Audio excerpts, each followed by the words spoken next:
The data that we have yields a least squares regression line of y hat equal to 55.402 minus 1.531x, where x is the tug score and y is the Berg score. It can be shown that the s is 2.223 and our standard error of the slope is 0.215. What we want to do is find a 95% prediction interval for the Berg score of an elderly individual with a tug score of 9.5. And then if we were to predict instead for a tug score of 8, would that interval get narrower or would it get wider? So when we're doing a prediction interval, we first need to find our y hat that we would predict if we had a specified x. The tug score we want to predict for is 9.5, so that's our x value that we want to try to find a prediction interval around. So we start by just plugging that in to our equation, y hat equal 55.402 minus 1.531 times 9.5. And what we'll get is 40.858. So if someone had a tug score of 9.5, we'd expect their Berg score to be 40.858.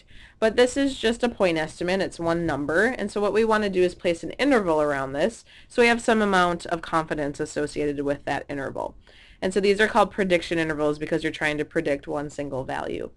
So our interval has a center at the 40.858, and we're going to add or subtract a t, which we will look up in a second, times our s, times the square root of 1 plus 1 over n plus x minus x bar squared divided by the sum of x squared minus 1 over n times the sum of the x's squared.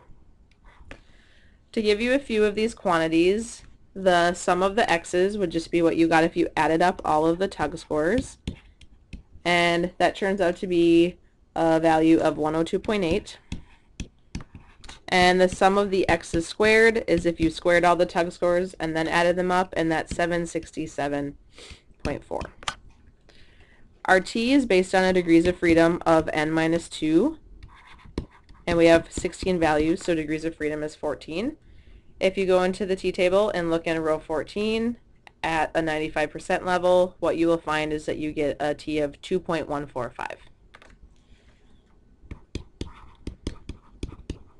The other quantity that we need to plug in here that we don't have is our x bar, and x bar is just the average of your x's. We said they add up to 102.8, and we have 16 of them. So if you take 102.8 divided by 16, you'll get 6.425. So that is the mean of the tug scores. So let's plug all of our information into our interval. So our y hat was calculated as 40.858. We add or subtract our t, 2.145, times our s, which was given to us in the problem as 2.22, times the square root of 1 plus 1 over 16, plus our x is the 9.5 that we're using, minus our mean of the x's, 6.425 squared, divided by our sum of x's squared, which was 767.4, minus 1/16 of our sum of x's, 102.8, that quantity squared. To simplify here a little bit, you'll get 40.858 plus or minus 2.145 times 2.22 times 1.073, which is 40.858 plus or minus 5.110, giving us an interval of 35.748 to 45.968. So this is a prediction interval for the y when we had an x of 9.5. The last thing we're asked is if we changed our x to be an 8, what would happen to the interval? This number will change, but that doesn't affect the width. What affects the width is the part after the plus or minus. This won't change, this won't change. None of these values will change. What will change in this whole thing if we change x to 8 is this quantity. And we see that what we're doing here is we're taking that quantity, subtracting the mean, and squaring it. So if our number is far away from the mean, our interval gets wider. If our number is close to the mean, our interval gets narrower.